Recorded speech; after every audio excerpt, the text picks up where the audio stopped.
Frequency match करेगी।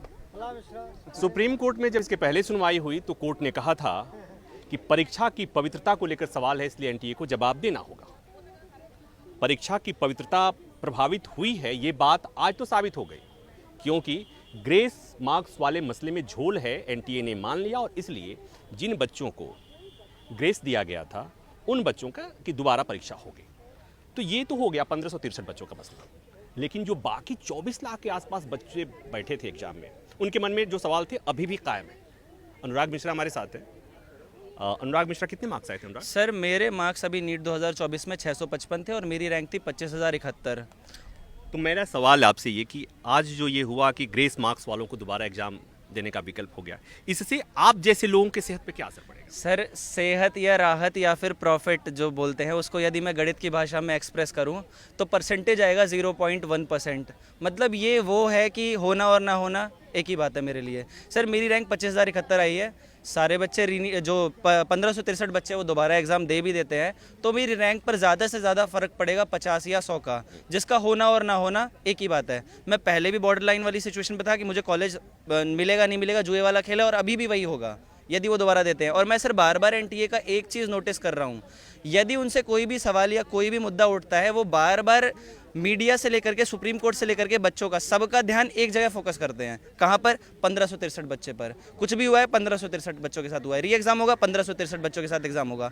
Sir जो paper leak हुआ, जहाँ पर डमी कैंडिडेट्स बैठे और बाकी और भी जहाँ पर प्रॉब्लम्स हुई, जो एक्चुअली में मेजर प्रॉब्लम है, उसके ऊपर एनटीए का कोई जवाब नहीं आता। वो चुप्पी एकदम साध करके क्यों बैठा हुआ है? मेरा सबसे पहला क्वेश्चन एनटीए से ये है। सर बिहार में पेपर लीक हुआ, मैं आपको एफआईआर का नंबर बता दूं 358/2024।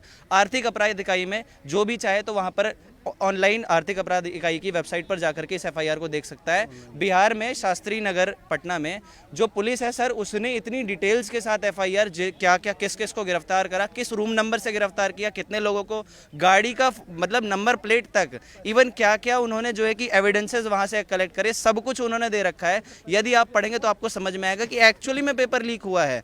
पर ये एनटीए इस बात को एक्सेप्ट करने को ही राजी नहीं है। सबसे बड़ी त्रासदी की बात तो ये है। मैं जो समझ रहा हूँ कि नीट की परीक्षा ऑल इंडिया लेवल की होती है और रैंकिंग ऑल इंडिया लेवल की रैंकिंग होती है, और वहाँ पर अगर एक बच्चे का भी उसमें से मार्क्स कम या अधिक होता है तो पूरी रैंकिंग में असर पड़ता है। अब ऐसे में आप सोच कर देखिए, अनुराग से भी समझने की कोशिश करते हैं कि जहाँ 1563 बच्चों का री एग्जामिनेशन होगा, तो जाहिर सी बात है कि ऑल इंडिया रैंकिंग पर असर पड़ेगा, लेकिन बाकी सबको छोड़ दिया गया, 15 से 63 की बात हो गई। सर रैंकिंग पे फ़र्क की बात करी जाए तो मैं अपनी बात को दोबारा दोहराता हूँ कि 0.1% से फ़र्क पड़ेगा, तो फ़र्क पड़ना और ना पड़ना एक ही बात है। और एक्चुअली में सर अभी जैसे कि इन्होंने ग्रेस मार्क दिए, मैं एक आपको जो है कि प्रिंसिपल का, हालांकि अब तो इन्होंने ग्रेस मार्क वाले बच्चों को हटाने का वो कर दिया, पर ये कह रहे थे टाइम लॉस, इनका फ्रॉड मैं अभी आपके सामने खोलता हूँ। जो झज्जर सेंटर की प्रिंसिपल है ना उस स्कूल की, उसने मीडिया में आकर के खुल करके बताया कि एक्चुअली में 2 सेट तो दे दिए गए थे, पर हर बच्चे ने एक ही सेट, जो इमरजेंसी वाला सेट होता है MNOP वाला, वही सॉल्व करा था। दूसरा सेट किसी ने नहीं उठाया था। सबको 3 घंटा 20 मिनट प्रॉपर मिले थे। अच्छा एक बात और बताओ, एक सवाल आता है, ये ग्रेस मार्क्स जो दिए गए या इसलिए दिए गए कि वहाँ पर समय से परीक्षा नहीं शुरू हो पाई, उसकी वजह क्या क्या थी? सर जैसा कि उनका कहना है कि कहीं कहीं पर क्या हुआ कि सेट बांटने में, सेट एग्ज़ाम सेंटर पर आने में, और या फिर हिंदी इंग्लिश का जो प्रॉब्लम हुआ उस वजह से प्रॉब्लम आई है।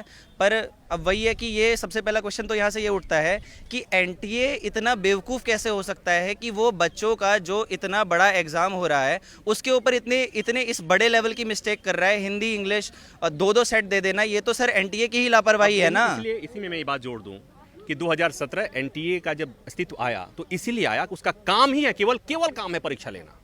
और अगर एनटीए परीक्षा, जिसका काम ही परीक्षा लेना, उसके बाद भी अगर परीक्षा आप ढंग से नहीं ले पाते हैं, इन बच्चों का सवाल कौन देगा? 8 जुलाई को सुनवाई होनी है फिर एक बार। हाँ सर, 8 जुलाई की सुनवाई के लिए बहुत बढ़िया आपने बात कही सर। और मैं सुप्रीम कोर्ट से भी ये प्रश्न करना चाहता हूँ, माननीय सुप्रीम कोर्ट से, कि सर 6 जुलाई से काउंसलिंग चालू है, 8 जुलाई को आप हेयरिंग करेंगे और मुझे पता है कि 8 जुलाई को रिजल्ट निकल करके कुछ नहीं आने वाला है, वो और मुद्दा खींचेगा।